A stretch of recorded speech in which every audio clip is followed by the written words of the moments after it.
श्रावण महिना हा महादेवांचा अतिशय प्रिय आणि पवित्र मानला जाणारा महिना आहे. या महिन्यात महादेवाची भक्ती करणाऱ्या एका भक्ताचा अचानक मृत्यू झाला. पण त्याच्या मृत्यूनंतर मंदिरात अशी एक घटना घडली की संपूर्ण गावाला एक प्रश्न पडला. या शिवभक्ताचा आत्मा कुठे गेला असेल? स्वर्गात, महादेवाच्या चरणी, की त्याच्या कर्मानुसार दुसऱ्या लोकात? त्या रात्री मंदिरात नेमकं काय घडलं हे जाणून घेण्याआधी त्या भक्ताचं आयुष्य कसं होतं ते पाहणं महत्त्वाचं आहे. ही कथा धार्मिक श्रद्धेवर आधारित आहे. चला ऐकूया या शिवभक्तीची अद्भुत कथा. पण त्यापूर्वी तुम्ही जर या चॅनलवर नवीन असाल तर या चॅनलला सबस्क्राईब नक्की करा. एका छोट्याशा गावात माधवराव नावाचा एक साधा माणूस राहत होता. घरची परिस्थिती साधी होती. स्वतःची शेती होती आणि त्यातून जे काही मिळायचे त्यात तो आनंदाने संसार चालवत होता. पण माधवरावची एक गोष्ट संपूर्ण गावाला माहिती होती. त्याची महादेवावर असलेली अपार श्रद्धा. पहाटे कोंबडा आरवण्याआधी माधवराव उठायचा, स्नान करून अंगणातला दिवा लावायचा आणि जवळच्या जुन्या महादेवाच्या मंदिरात जायचा. मंदिर गावापासून थोडं दूर होतं. आजूबाजूला मोठी झाडं होती आणि मंदिरासमोर एक जुना वडाचा वृक्ष होता. माधवराव रोज नदीवरून पाणी आणायचा आणि त्या पाण्याने शिवलिंगाचा अभिषेक करायचा. नंतर 3 बेलपत्र अर्पण करून म्हणायचा, हे महादेवा, माझ्याकडं मोठं काही नाही, पण माझं मन आणि माझी भक्ती तुझ्या चरणी आहे. माधवराव फक्त पूजा करणारा भक्त नव्हता. त्याला वाटायचं महादेवाची पूजा मंदिरात जितकी महत्त्वाची आहे तितकीच माणसाची सेवा करणंही महत्त्वाचं आहे. गावात एखादा गरीब माणूस आजारी पडला तर तो त्याच्या घरी धावून जायचा. एखाद्या वृद्धाला बाजारातून सामान आणता येत नसेल तर तो स्वतः जाऊन आणून द्यायचा. रस्त्यात एखाद्या तहानलेल्या माणसाला पाणी पाहिजे असेल तर तो आपल्या घरून पाणी घेऊन जायचा. आणि सगळ्यात विशेष म्हणजे त्याने कधीही आपल्या चांगल्या कर्माची प्रसिद्धी केली नाही. कोणी विचारलं, माधवराव, तुम्ही एवढी मदत का करता? तर तो हसून म्हणायचा, मी कोणाची मदत करत नाही, महादेवाने माझ्या हातून सेवा करून घेतली, एवढंच. काही दिवसांनी श्रावण महिना सुरू झाला. गावात सर्वत्र भक्तीचे वातावरण होते. मंदिरात सकाळ संध्याकाळ घंटानाद होत होता. माधवरावांनी संपूर्ण श्रावणात रोज महादेवांना जल अर्पण करण्याचा संकल्प केला. पहिला सोमवार आला. माधवराव नेहमीपेक्षा लवकर मंदिरात गेला.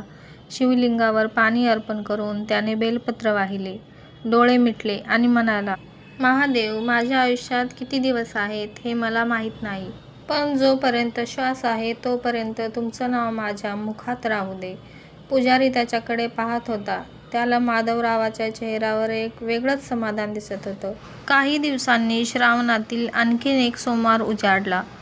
माधवराव सकाळी मंदिरात गेला. त्या दिवशी त्याने बराच वेळ महादेवासमोर बसून ओम नमः शिवाय जप केला. निघताना त्याने पुजाऱ्याला सांगितलं, आज मंदिर सोडताना मनाला खूप शांत वाटते. पुजारी हसून म्हणाला, महादेवाची कृपा असावी. माधवराव घरी परतला. दिवसभर घरातील लोकांसोबत वेळ घालवला. संध्याकाळी त्याने महादेवाचे नाव घेतले आणि त्या रात्री त्याचा देहांत झाला. घरातील लोक दुःखी झाले. गावातही बातमी पसरली. सगळ्यांना एकच गोष्ट आठवत होती, माधवराव शेवटपर्यंत महादेवाचं नाव घेत होता. पण त्यानंतर खरी अद्भुत घटना घडली. माधवरावांच्या अंत्यविधीनंतर दुसऱ्या दिवशी पहाट झाली. मंदिराचा पुजारी रोजप्रमाणे मंदिर उघडण्यासाठी आला. त्याने कुलूप उघडलं, मंदिरात प्रवेश केला आणि अचानक थांबला. कारण शिवलिंगावर 3 ताजी बेलपत्र ठेवलेली होती. पुजाऱ्याने आश्चर्याने आजूबाजूला पाहिलं. आदल्या रात्री मंदिर बंद करताना त्याने शिवलिंग पूर्णपणे स्वच्छ केलं होतं. मंदिराला कुलूपही लावलं होतं. मग ही बेलपत्र आली कुठून?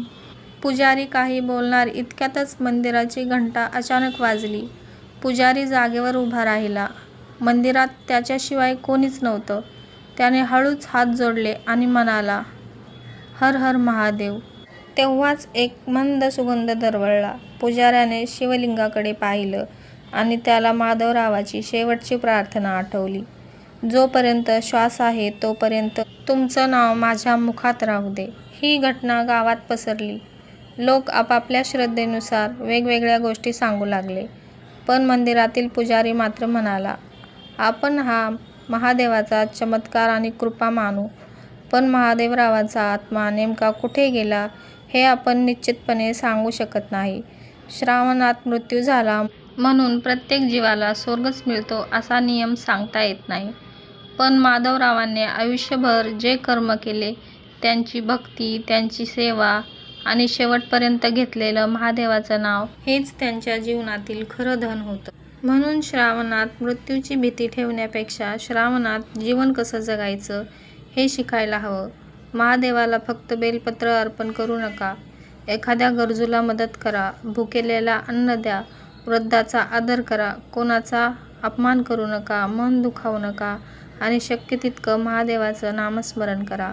कारण धार्मिक श्रद्धेनुसार मनुष्याच्या पुढील गतीमध्ये त्याच्या कर्माला आणि भक्तीला महत्त्व आहे. म्हणून आज महादेवासमोर हात जोडून एवढंच म्हणा, हे महादेवा, माझ्या हातून चांगली कर्मे होऊ दे, माझ्या मनात भक्ती राहू दे आणि शेवटच्या क्षणी तुमचेच नाव माझ्या मुखात राहू दे. व्हिडिओ आवडला असेल तर लाईक, शेअर आणि सबस्क्राईब नक्की करा.